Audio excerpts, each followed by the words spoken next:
Everyone, Seamus Jolly, Edisto Ridge Farms. Hope you're having a nice day. Today, I want to introduce to you a new thing that we're going to be doing on our channel. So this is homesteading, and mainly we've been talking about farming. But as you can see, outside is very wet, and it is actually very cold. So I can't do much farming.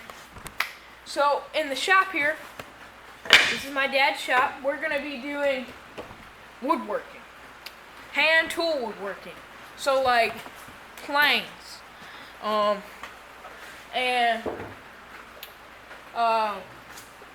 chisels and mallets and all this other stuff. We're not going to use any machines. So pretty much, we can only use those when our dad's here. Little story. I, of course, I jumped around from sports and karate and woodworking and farming. Now I'm the woodworker and farmer. And I'm going to stay with that. And I wanted to kind of take you on a learning course with me. We're going to learn together, like my channel's, what my channel's about, learning. I'm learning and you're learning. So in this woodworking thing that we're going to be doing, we're going to talk about the different planes: a carpenter plane, grade number 4 plane, and a cabinet maker's plane.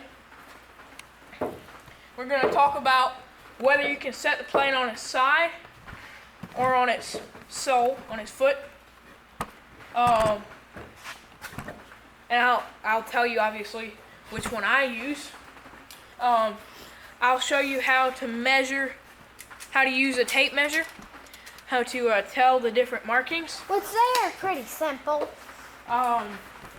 We'll talk about the use of a carpenter's rule, Which those are useful. a rasp and file, what you can use those for, and we're going to use a rubber mallet for striking a chisel, obviously. In the future we'll talk about that. We're going to talk about squares as well. Different types of squares, what you can use them for, etc. We're going to talk about the different saws in this. This is actually called a Dizuki. It's a dovetail saw. It's a Japanese saw. Different chisels. This is a, I don't know what size it is, but it's a Japanese chisel.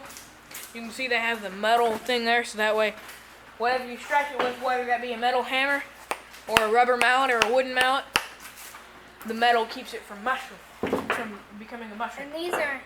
Now these two here are actually my chisels. This is a 1/2 inch chisel and a 3/4 chisel. And my grandmother actually bought me this rubber mallet with these plastic chisels. I have a 1/2 inch, 3/4, and 1 inch.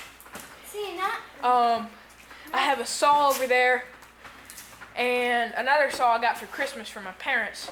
This is another example of the metal ring that stops mushrooming. That's one of my favorite. Dad's. It's a 3/4.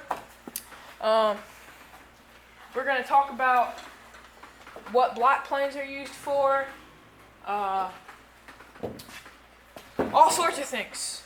Oh, how you tell the difference in the grain. So you can see that this wood here is kind of torn up. It's because the corners of my woodworking plane has not been sharpened to where they're not pointy.